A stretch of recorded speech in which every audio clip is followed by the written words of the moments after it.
ഇപ്പോൾ ബി ഉണ്ണികൃഷ്ണൻ ഉണ്ട് നമുക്കിപ്പം. ബി ഉണ്ണികൃഷ്ണൻ, മലയാളത്തിൻ്റെ പ്രിയപ്പെട്ട ശ്രീനി ഇനിയില്ല.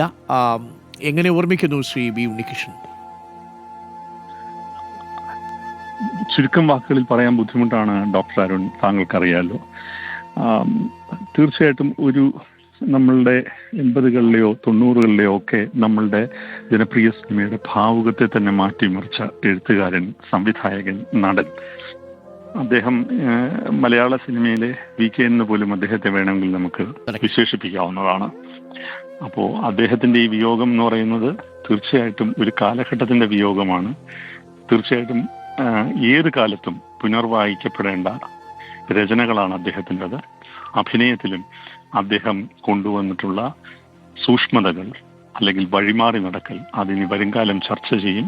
മലയാള സിനിമയിലെ ഏറ്റവും ദീപ്തമായ ഒരു കാലഘട്ടമാണ് ഇന്ന് അവസാനിക്കുന്നത്.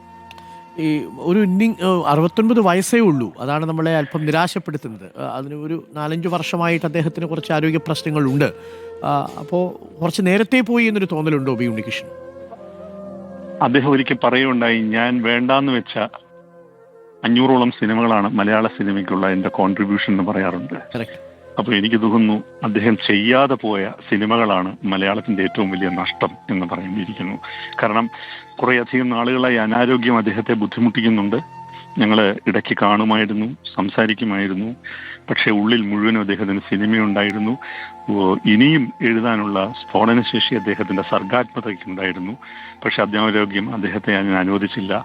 പക്ഷേ ഒരു എപ്പോഴും നമ്മൾ ചെയ്തു തീർക്കാൻ ബാക്കി വെക്കുന്നവരെയാണ് വലിയ എഴുത്തുകാരെന്നും വലിയ സംവിധായകരെന്നും വലിയ കലാകാരന്മാരും എന്ന് പറയുന്നത്. ഒരു കലാകാരന്റെയും രചന എന്തെങ്കിലും ഒരു രചനയോടെ പൂർണ്ണമാകുന്നില്ലല്ലോ അരുൺ. അതിങ്ങനെ തുടർന്നുകൊണ്ടേയിരിക്കും. എപ്പോഴും നമുക്കായി പറയാത്തത് എന്തോ അവർ ബാക്കി വെക്കും. അത് ശ്രീനിവാസന്റെ കാര്യത്തിൽ വളരെയധികം പ്രസക്തമാണെന്ന് ഞാൻ വിശ്വസിക്കുന്നു. കറക്റ്റ്. തീർച്ചയായിട്ടും ബി ഉണ്ണികൃഷ്ണൻ, താങ്കൾ ശരിയായി നിരീക്ഷിച്ചതുപോലെ മലയാള സിനിമയിലെ VKN എന്ന് വേണമെങ്കിൽ പറയാം. VKNനെ വായിച്ച് ചിരിച്ച മനുഷ്യര്, ചിന്തിച്ച മനുഷ്യര്, ശ്രീനിവാസന്റെ അപ്രപാളിയിലെ തിരക്കഥ കണ്ടും അതേ മനോഗതിയിലാണ് തിയേറ്റർ വിട്ട് പുറത്തിറങ്ങുന്നത്.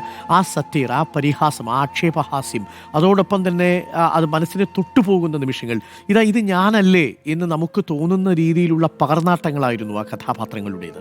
ഇത് ഞാൻ പറഞ്ഞതുപോലെയാണല്ലോ, ഞാൻ നോക്കിയതുപോലെ ാണല്ലോ, ഞാൻ ചിന്തിച്ചതുപോലെയാണല്ലോ എന്ന് നമ്മളിൽ ഓരോരുത്തരെ കൊണ്ടും തോന്നിപ്പിക്കുന്ന രീതിയിലാണ് ശ്രീനിവാസൻ തിരക്കഥ എഴുതിയത്, ശ്രീനിവാസൻ സിനിമകൾക്ക് വേണ്ടി സംവിധാനം ചെയ്തത്, ശ്രീനിവാസൻ എന്ന നടൻ തന്നെ തിയേറ്ററിൽ നിറഞ്ഞു നിന്നത്. ഓരോ രംഗങ്ങളും ഒരു മനുഷ്യൻ്റെ ജീവിതാവസ്ഥയിൽ നമുക്കിപ്പോൾ വിനീതയുണ്ട്.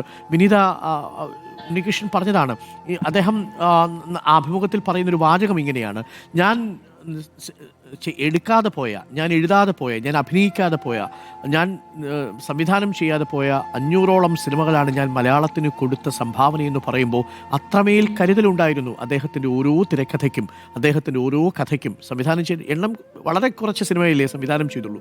പക്ഷെ അതെല്ലാം ഹിറ്റുകളായി മാറുന്നതുമുണ്ടായിരുന്നു. പക്ഷേ വളരെ നേരത്തെ പോകുന്നു എന്നതിലാണ് സങ്കടം.